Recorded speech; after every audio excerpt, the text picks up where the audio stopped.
Caio, a palavra é a ação prática de Deus? Uhum. É, Podemos dizer isso? porque eu só conheço Deus como palavra, né? Porque foi a palavra que criou, eu sou criatura, eu conheço Deus como palavra. E é só porque a causa dessa palavra que cria é que eu fui dotado da capacidade de conhecer. De modo que o meu conhecimento é palavra. Só existe algum conhecimento porque a palavra é razão. A palavra é sentido. Por isso a gente está dialogando e conversando. Nós estamos palavrando. Palavrando. Tudo que a gente vê em volta é palavra. A gente senta na palavra. Eu estou sentado aqui num material manufaturado de palavra metafísica. A palavra metafísica virou muitas energias materiais até que se transformou numa árvore que depois foi cortada e virou esse banco na mão de um artesão. E hoje eu estou sentado nessa palavra mutante, que cresceu até aqui, falando uma palavra que eu só posso falar porque eu tenho uma palavra pensamento. Pensamento é palavra. E essa palavra será tão mais entendida e confirmada quanto mais eu, crendo nela, a viva. E demonstre que ela é factual, prática. De modo que Jesus não relacionou a palavra de Deus a não ser a prática. Ele mesmo disse que bem-aventurados são aqueles que ouvem a palavra de Deus e a praticam. Bem-aventurados são os que ouvem a palavra de Deus e a praticam. Esse era um dos textos de Jesus que meu pai mais citava. Porque meu pai era um indivíduo para quem só existia palavra se ela fosse praticada. Senão ela podia existir como uma verdade que não tinha nenhuma influência ou significado na sua vida. Não é porque ela era verdade que automaticamente ela se tornava realidade como experiência na vida de alguém. Só porque se alguém confessava isso ou dizia saber ou admitir que isto era verdade. Ele, no entanto, dizia, Jesus afirmou que felizes, bem-aventurados, lúcidos, reais, saudáveis são os que, em ouvindo e admitindo que a palavra é de Deus, a praticam. Do contrário, eles existem contra ela. A palavra de Deus quer ser encarnada. A maior resposta a essa pergunta é que a palavra carrega em si a eterna obsessão pela realização. A palavra carrega em si a eterna obsessão pela realização. A palavra cria, e a palavra que não cria não é palavra. Que não realiza não é palavra. Ela precisa realizar.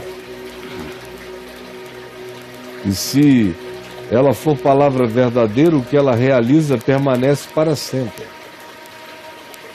Se ela carregar o DNA da eternidade, ela permanece para sempre. Agora, a maior demonstração disso tudo é a afirmação de que Deus estava em Cristo, ou seja, que Deus estava em prática. em plena prática no espaço-tempo, na história.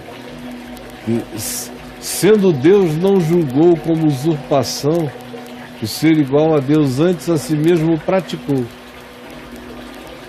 Praticou em semelhança de homem, em semelhança de servo. Ele foi reconhecido. A palavra quer ser reconhecida. O Espírito e verdade desejam se manifestar como expressão da palavra a fim de serem conhecidos. Do contrário, não se conhece de fato o resultado da palavra, a não ser se ela for praticável. Uma palavra que não seja praticável em si é a negação da verdade. Por isso essa coisa de dizer que o Evangelho é verdade, mas não é praticável, é a negação da verdade. Se o Evangelho é verdade, ele pode ser praticável. Essa coisa da gente ficar a vida inteira dizendo o Evangelho é verdade, mas eu sou mentiroso, por isso o Evangelho nunca se torna verdade na minha vida, trabalha e testemunha contra o Evangelho. Porque como eu saberei que o Evangelho é verdade se ele não for praticável? Se a prática dele não produzir fruto de vida em mim? Se não produzir fruto de vida em mim, ou eu nunca o conheci, ou tendo conhecido, nunca tive a coragem de praticá-lo. Das duas, uma. Mas se ele é verdade, como toda verdade, ele tem que dar o fruto da verdade. A verdade que não dá o fruto da verdade é apenas um diletantismo filosófico, é uma elucubração no laboratório das fantasias, somente isso. Por isso eu repito de novo o que eu disse concluindo. Jesus afirmou que nenhuma palavra, nenhum discurso teria nenhum poder no mundo, que a única realidade que faria o mundo respeitar o sentido da palavra era se os discípulos da palavra praticassem a palavra amando-se uns aos outros. Aí o mundo creria. E toda outra argumentação cairia apenas no plano da argumentação. No máximo faria um inchaço religioso durante um momento, um tempo. Todos eles se transformam em outras coisas, viram sistemas que com o tempo ou fortalecem-se para depois emagrecerem na história, ou perdem rapidamente a relevância e são engolidos pelo atropelamento dos fatos que não param. Mas se for para permanecer, o pessoal não entendeu. Jamais. Não entenderam mesmo. Praticamente muito pouca gente compreendeu que a grande revolução do Evangelho está na simplicidade dessa prática. Que é possível. Que é possível e que não custa nada, não é cara, ela não precisa de implementação financeira para se manifestar. É uma questão da pessoa se tornar palavra, se tornar carta viva, se tornar evangelho. E não demanda esforço, né, cara? Não. É só acreditar e ser convicto. É obediência simples, com obediência. amor, alegria, paz, bondade, benignidade, fidelidade, justiça, mansidão, domínio próprio. Essa é a revolução, é ser essa bomba. É ser esse homem bomba de graça. É optar. Ser isso, né? Optar. E aí, onde quer que você esteja, exalar, manifestar esse gosto, esse sabor. Até com palavras. Até com palavras. As palavras são as últimas coisas. Quando você é assim, começa a surgir uma sede nas pessoas. Uma vontade de saber que gosto é esse. coisa é essa? Que gosto é esse? Por que que quando cai esse salzinho aqui, todo insosso some? Que gosto é esse? E graças a Deus, Deus tem essas pessoas palavra espalhadas pela terra, mesmo nas geografias onde não há igreja. Mesmo nas geografias onde não há igreja, Deus tem pessoas palavra semeadas, jogadas. Deus tem gente sal, gente hífen sal espalhada pela terra, mesmo nas geografias onde não se sabe sobre Jesus, mas tem gente que acorda de manhã para dar gosto à vida, sabia? Nas vilas do Paquistão, aqui entre os Quechuas, no Peru, entre aborígenes. Tem gente que acorda de manhã na Austrália, sem saber nada de evangelho, mas diz: não, eu estou aqui para não deixar eles se odiarem. Quem é esse? É o Filho de Deus, está ali fazendo pontes, chamando um dizendo: não faça assim, chamando o outro dizendo: não é assim que nós vamos encontrar o caminho, é reconciliando, é convidando outros a terem um coração humilde para aprender, para serem ensinados. Quem é esse? É humilde de espírito, do qual é o reino dos céus, lá naquele lugar. Quem é esse que se condói?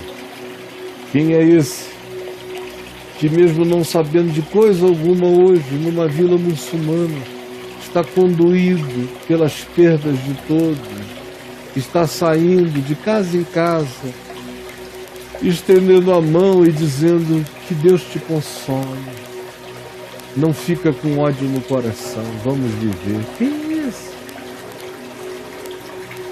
É um salzinho da terra. Se não fossem essas pessoas, onde vocês acham que o mundo já estaria? Se dependesse só da sua igreja. Se dependesse da sua denominação, onde é que você acha que o mundo estaria? Ai, graças a Deus. Graças a Deus. Médicos Sem Fronteira. Não tem nenhuma confissão de fé, mas tem um mission statement.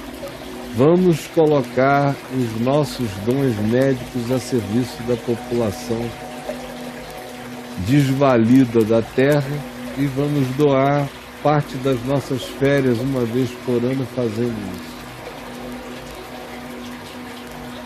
Não me interessa se eles não frequentam religião nenhuma, não querem saber de nada, mas se têm a coragem de praticar isto em favor do próximo, mesmo que seja uma vez no ano. Sem falar que quem quer que faça isso ao próximo, mesmo que seja uma vez no ano, nunca mais se torna o mesmo. É evangelizado pela experiência humana enquanto faz o bem que consegue fazer. É uma troca que salva. É palavra viva, livre. Agora, quando pode surgir um indivíduo com esse dom, com esse conhecimento,